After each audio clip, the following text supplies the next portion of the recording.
Let's talk about what I would eat if I was diagnosed with COVID-19. Before delving into that, know that any pre-existing conditions would increase your risk of not just in the susceptibility to getting infected but in complications as well.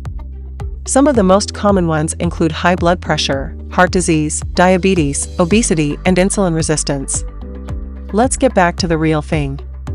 For starters, I'd increase my intake of foods rich in zinc.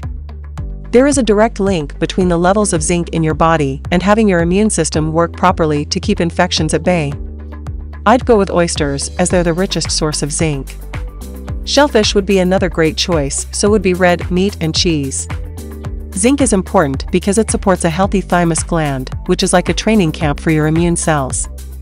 Next up, vitamin D would be my weapon against COVID. I'd prefer cod liver oil. But spending at least 20 minutes a day in sun would also help.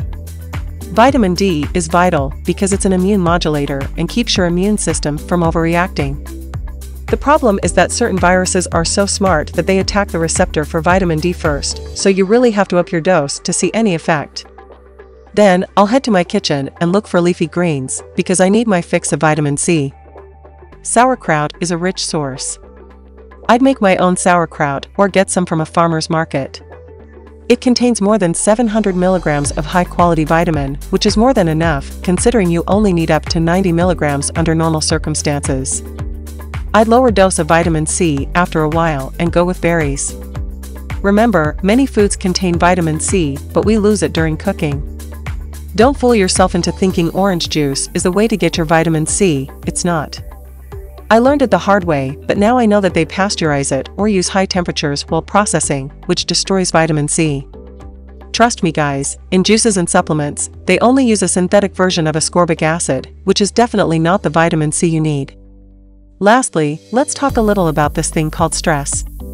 Believe it or not, so many people are stressed out nowadays, and stress increases cortisol. Your immune system takes a real pounding from chronically elevated cortisol levels. It shrinks your lymphatic system and lymph nodes decrease, causing a reduction in the antibody production. Without enough antibodies, good luck fighting any common infection, let alone coronavirus. I'd actively limit my TV time and stay away from news, because messages about doom and gloom can hit your immune system hard. Take a moment and recall when was the last time you had an infection. Now think about any stress event you had just before that. I'm sure you'll find a connection, I always do. So, be sure to eat more zinc, get your vitamin D, increase vitamin C, and engage in activities that lower stress.